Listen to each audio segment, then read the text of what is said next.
68 taon bago tayo makapantay sa Singapore. 68 years siya. Ang sabi pa, kung nagdi-deliver talaga ng tama ang gobyerno natin, paano kung hindi katulad nito? Ay 1,000 years. Tayo ang pinakamahirap na bansa sa buong mundo. Okay. Naalala ko pala si Pangulong Dico. Mayroon akong picture na nag-usap kami noong December. Ang ibinulong niya sa akin, kayo na ang pang-asa ng bayan. Dahil ang sinasabi niya, naramdaman niya na siguro maaari may intelligence pa sa loob na papunta talaga tayo sa kumunoy. Kaya kailangan mapalitan ang Pangulong Marcos. Sa pamamagitan ng taong bayan, kumilos tayo. Dahil ang ating presidente, alam naman natin na drug addict ang ating presidente. Wala sa katinuan. Wala sa katinuan. Alam niyo may mga addict, wala sa katinuan yan. Ang masakla pa ito, yung mga ikasiko dito, ano yung ikasiko dito? Andres Bisaya. Tingnan niyo mga kababaihan o mga kalalakihan. Ang mga Andres Bisaya, pag sinabi ng babae, magluto ka, luto yan. Magsaing ka, saing pa rin. Maglaba ka. Pero sa totoo lang, nakaranas ako niya na, ito ay kwento ko sa inyo para maramdaman nyo ang ordinaryo lang ito na Andres Bisaya. Ordinaryo lang ito na Andres Bisaya. Bumisita ako sa isang detachment. Kaya ang hari-hari doon, yung asawa, hindi naman na kayo naman may asawa. Inuturais na tumira sa kampo. Siya ang nasusunod doon, hindi yung detachment commander. So ganoon ang nangyari sa Malacanang. Alam niyo ba mga kababayan, may classmate kasi ang aking anak sa Malacanang sa law staff.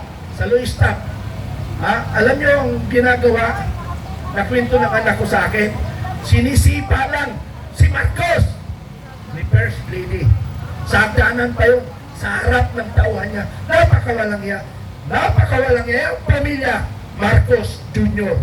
Wala sila, hindi dapat galangin yan. Totoo po yung pinto na yan. At marami kayo karanasan yan. Na hindi dapat ginagalang unang-una yung mahinang leader. Pangalawa, inubos niya ang kabatang bayan. Kaya dapat taong bayan makinig. Ulitin ko, kung hindi nakiisa ang mga inaasahan nating pinuno, ay dapat itong laban natin ito ay tapos na. Sino dapat ang una natin sisihin dito? Sino dapat ang sisihin ng taong bayan? Unang sisihin natin si Secretary Gibo. Sir, may idol, pero ngayon walang iyakan na sa aking paningin. 3 complaint ko sa iyo. Sumulat ako sa iyo. Sinasabi mong busy. Hindi mo nga maayos ang problema ng ating bansang Pilipinas eh. Tapos sasabihin mong busy ka. Sumulat ako 3. Bakit?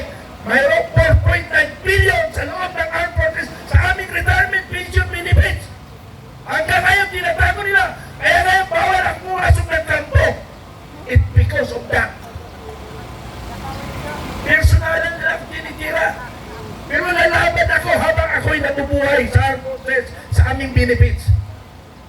Kaya yung mga police, Coast Guard, ano pa man, sa akin tumatawa, sir, paano mo ako matulungan? So binibigyan ko ng idea, paano ko sila matulungan? Kaya mga kababayan, sana ako ay nakikiusap ang taong bayan, sana lumabas na kayo, kumilos na tayo. Ulitin ko po, sino ba yung mga... Isa pa si General Torre. Talaga hindi ko makakalimutan si Torre. Di ba General Manager siya ng MMDA? Bakit hindi natin nakikita dito sa lansangan? Hoy, General Torre, nasaan ka ba? Ha? Nagwawalis? Dati nung PNP check ka, siga mo. Nung CIDG check ka, siga mo. Gago! Ang tapang mo. Asa ka na? Wala ka ng bodyguard. Kaya sabi ko, panawagan ko sa armed forces at saka Philippine National Police, wala naman kayo nagagawa, manahimik kayo!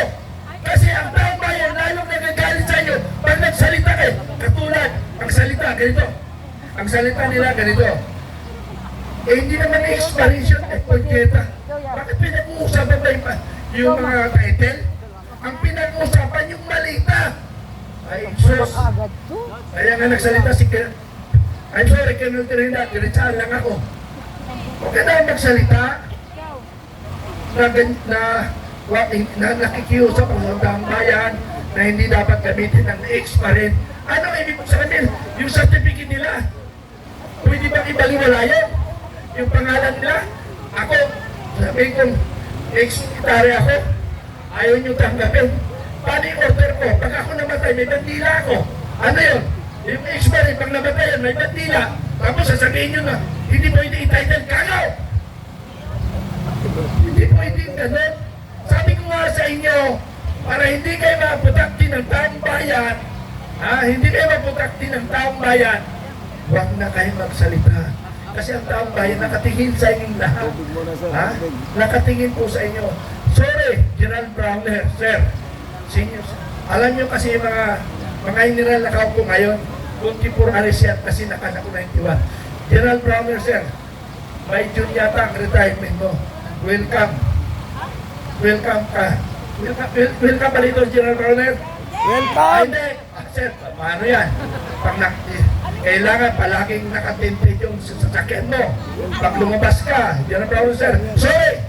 Diretsa lang tayo. Huwag na tayo paligoy-ligoy. General Torre. Yung mga... Anyway, bahala na kayo kung anong yung gawin sa buhay ko. Ang importante ay nailabas ko ang katotohanan na nangyayari sa ating bansa. Wala sa palakpak. Kaya mga kababayan ko, Pilipino, ako ay humingi ng awa sa inyo na sana magising kayo sa katotohanan. Ako po ay lumuluhod sa inyo. Na nagpapakaawa po ako sa inyo. Na sana po magising na kayo na ang ating bayan kinakawawa na po. Walang nagtatanggol. Kami lang po ang nagtatanggol dito. At gusto nyo ba kami na lang magtanggol at kayo ay masarap? Kaya nakikiusap po ako sa taong bayan, magising na tayo sa katotohanan. Lubog na loob ang ating bansa. Maraming pong salamat.